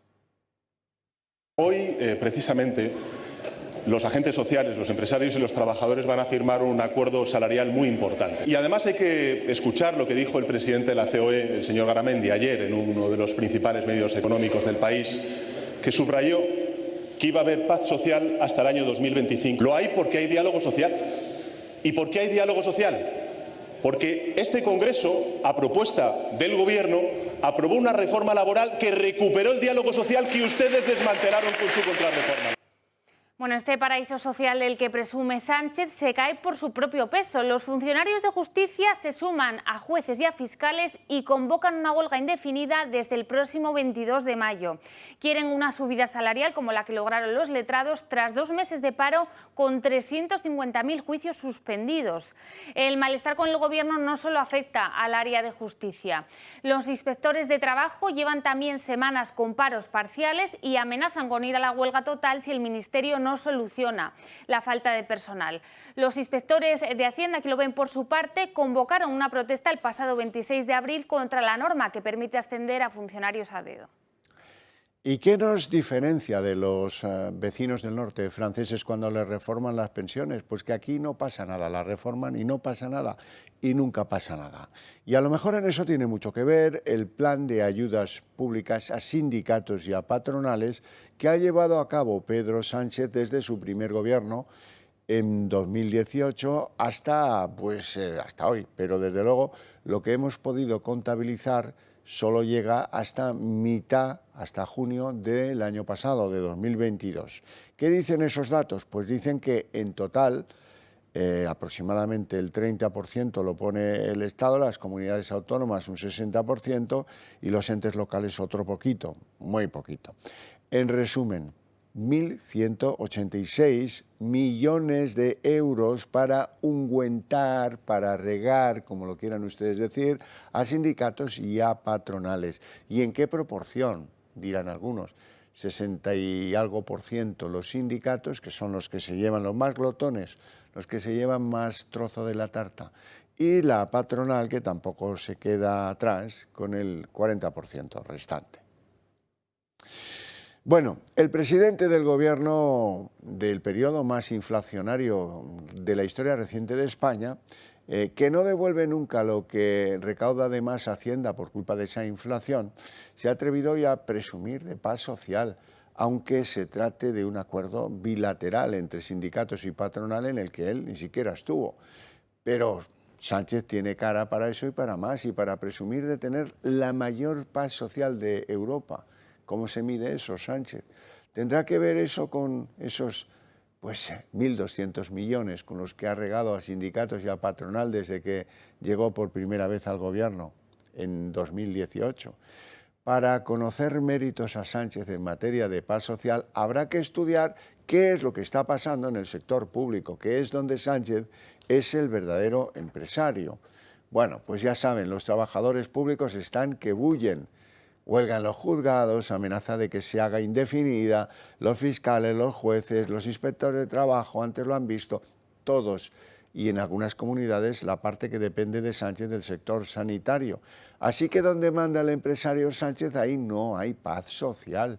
¿Por qué? Pues porque el acuerdo entre patronal y sindicatos para el sector privado supone aumentos del 4%. Y el de Sánchez, que afecta al sector público, ahí firmaron UGT y comisiones obreros solamente un 2,5%. ¿Qué favor le hicieron?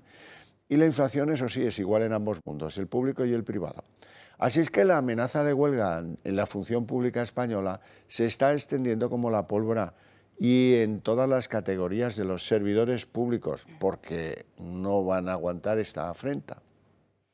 Nuevo anuncio electoral de Pedro Sánchez. El presidente aparca la vivienda y se lanza ahora a por el campo, uno de los sectores que más se ha revuelto contra el gobierno en los últimos meses.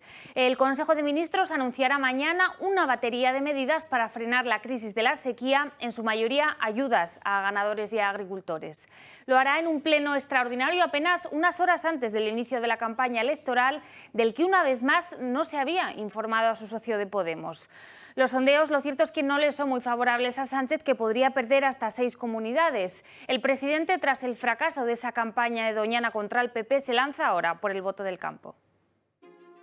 El Gobierno afea a sus socios de Podemos y oculta la decisión de convocar un Consejo de Ministros extraordinario para este próximo jueves, donde se dé cuenta del problema de la sequía en España. Sus socios de la coalición no han comentado nada sobre el asunto y en el PP acusan de ver mucho electoralismo en la medida. Lo que queda claro es que este Consejo de Ministros extraordinario se produce tras 5 años de inacción por parte del Gobierno de España en relación a abordar un tema tan importante como es la sequía en nuestro país. Y un oportunismo que la ministra Ribera niega. Yo creo que es un tema preocupante. Vivimos sequías cada vez más intensas, más frecuentes. Esto requiere medidas estructurales, pero requiere también una capacidad de reacción ágil, flexible cuando se necesita. El presidente de la Junta, Moreno Bonilla, felicita a los de Sánchez de que por fin se hayan dado cuenta de la falta de agua.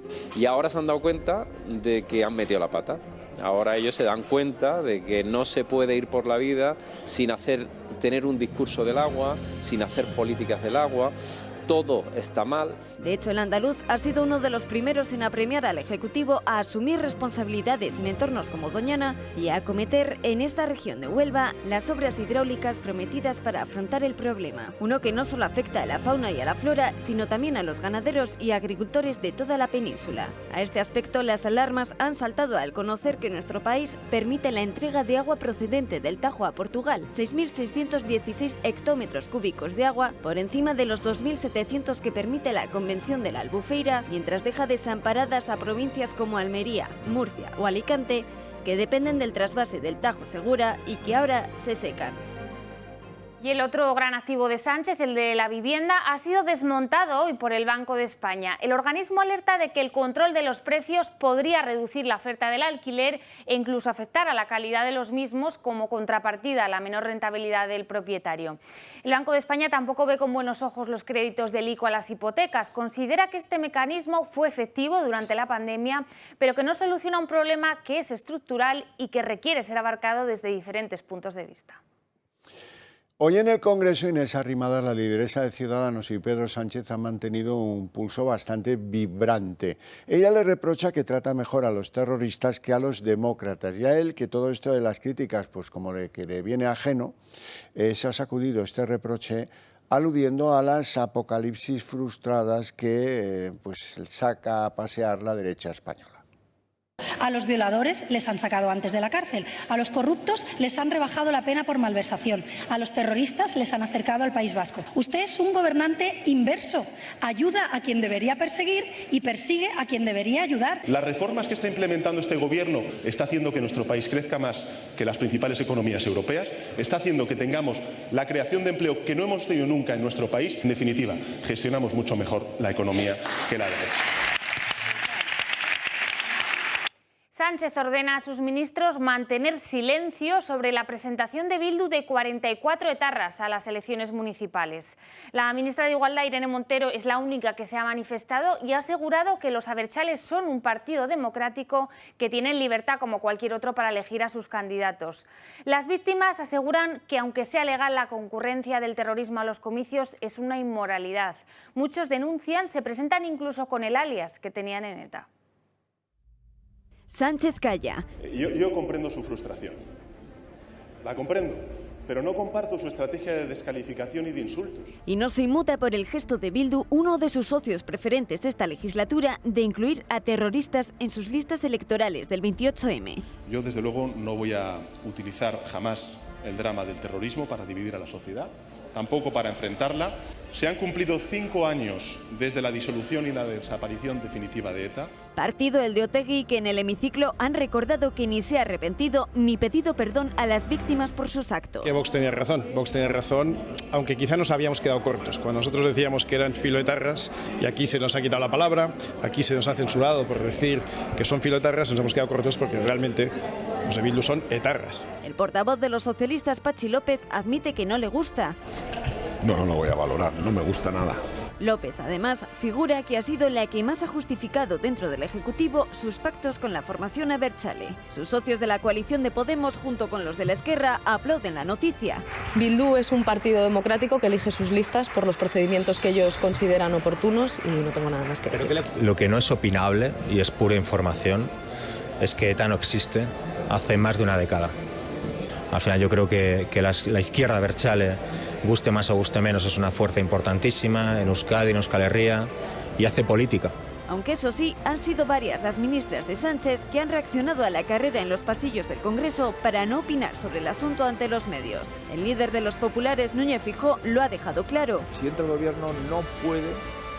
La presidencia del gobierno no puede descansar en un partido como Bildu. Ahondando en la idea de que este supone un motivo más para derogar un sanchismo a los que ya ni los tiros en la nuca les son suficientes para decir basta. De los 44 etarras que se presentan a las municipales por Bildu, 7 cometieron delitos de sangre y 2 optan a la alcaldía del pueblo donde mataron. Es el caso de Agustín Muiños, que mató al dueño de un pub legutiano, o de Lander Basagoiti, que se incorpora a las listas de Ziérbana, donde acabó con la vida de un guardia civil. Bildu es ETA.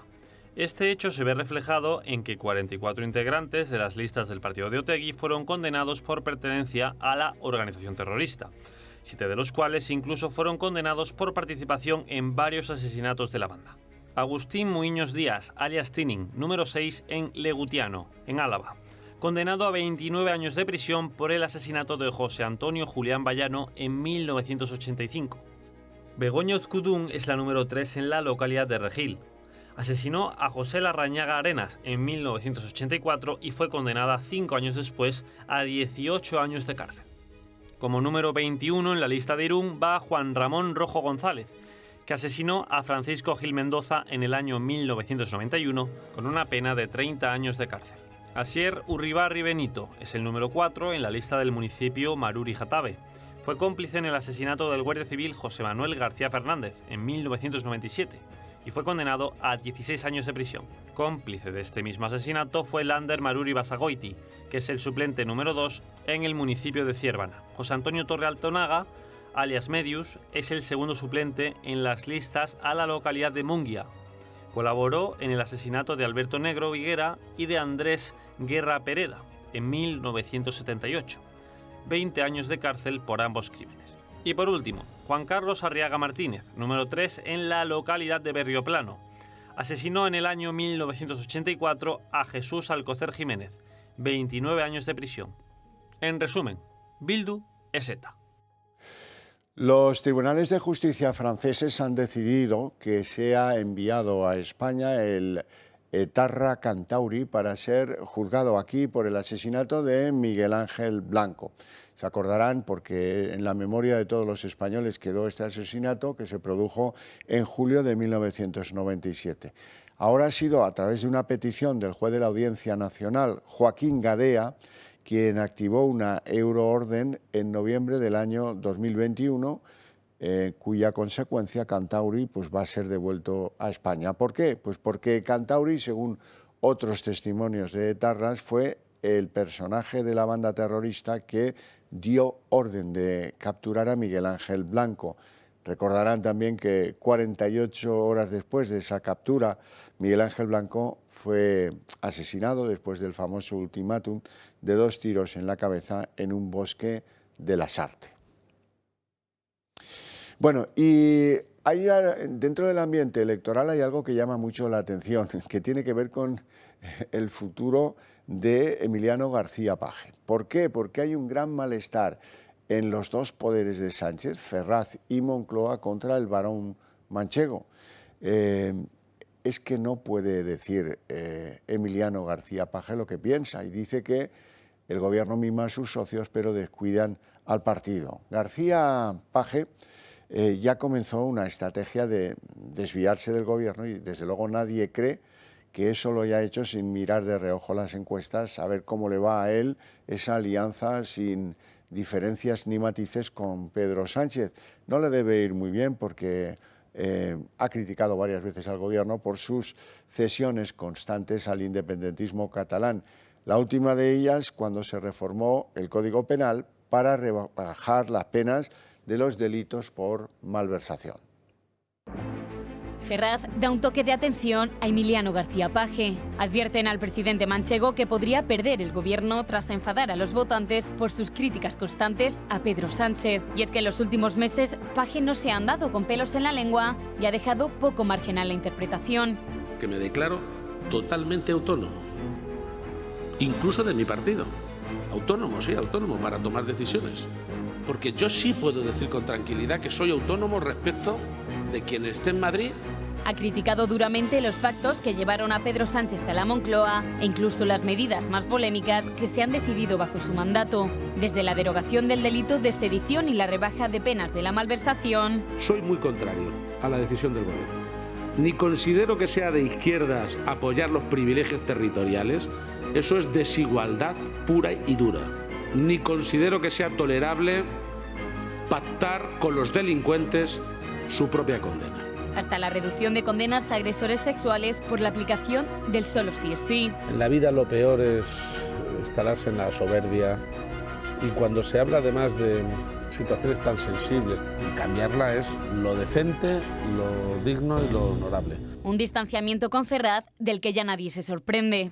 El presidente manchego hace todo lo posible por marcar bien las distancias, una situación que se está haciendo cada día más palpable a medida que se acercan las elecciones del 28 de mayo. Sin embargo, a pesar de la tensa relación, es Sánchez el primer interesado en que el varón socialista manchego mantenga el control, ya que de lo contrario significaría que los socialistas han perdido una de sus regiones más tradicionales. Pero las encuestas no auguran buenos resultados para García Paje. Todo apunta a que perdería la mayoría absoluta y que el escenario quedaría muy igualado entre el PSOE y la suma de las derechas. Podemos no tendría representación, por lo que Paje dependería de sí mismo para poder revalidar su cargo, algo que deja en el alambre un posible cambio de gobierno en Castilla-La Mancha.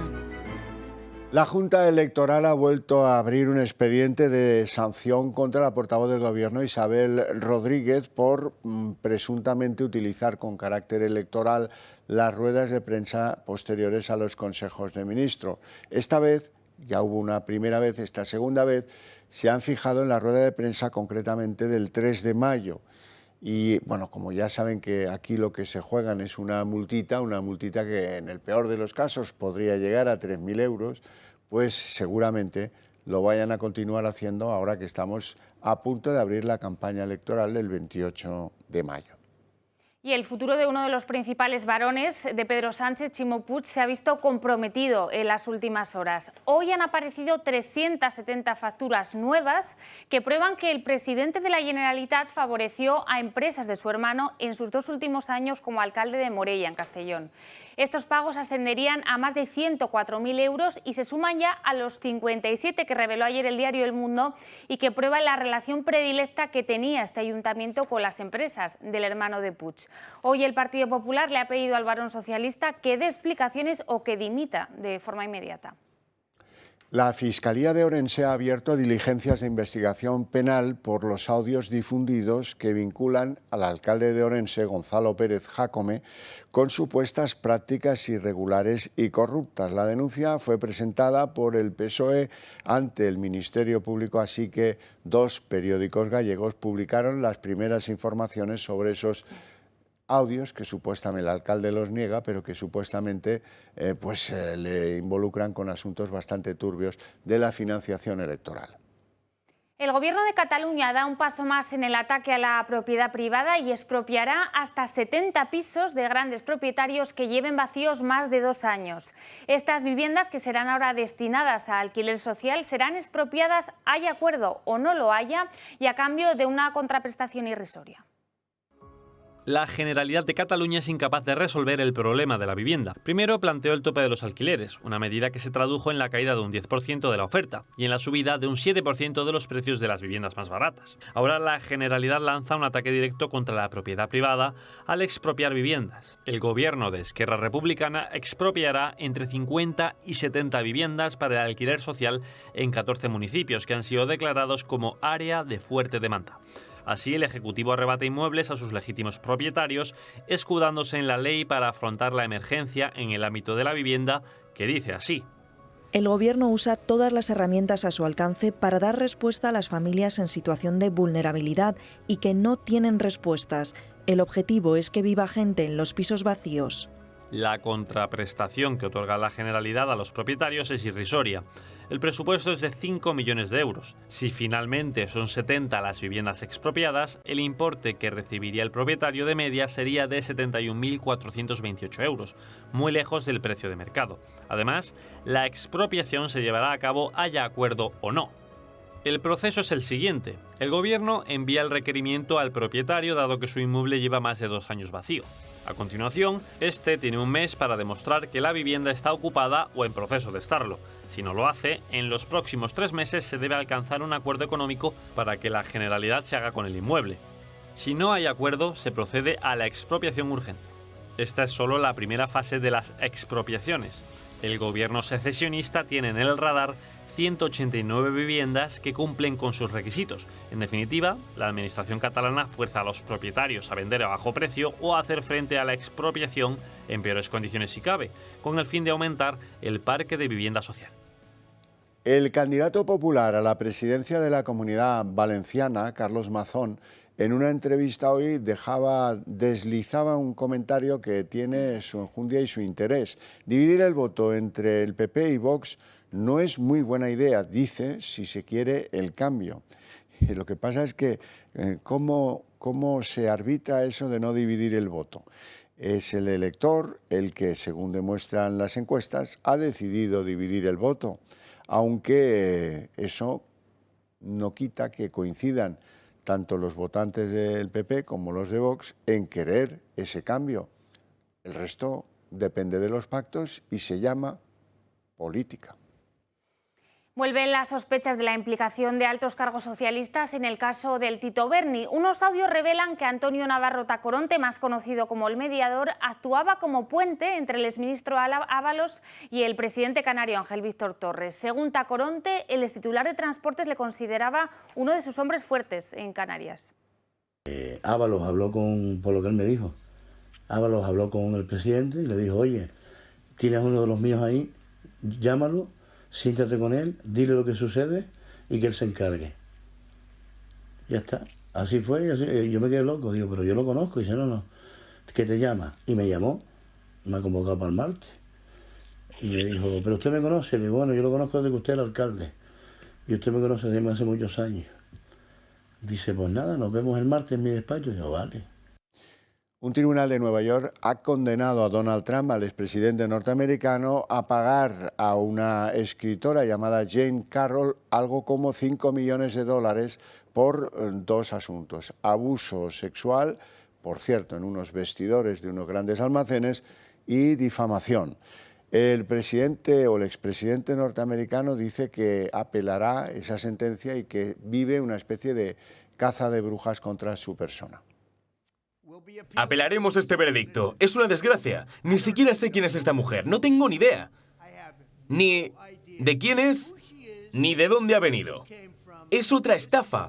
Es una caza de brujas política. Y vamos a tener que pelear de alguna forma. No podemos dejar que nuestro país se vaya a ese abismo. Y triste noticia, una niña de 3 años ha fallecido en Torrevieja tras caer esta tarde desde el balcón de un 6º piso. Desde aquí le mandamos las condolencias a su familia. Desde luego. Bueno, y hasta aquí el día en 30 minutos. Les deseamos una feliz noche, especialmente si deciden compartirla con nosotros. Y les dejamos en la compañía de Sandro Meco como cada noche y volvemos mañana a las 9 de esta mañana.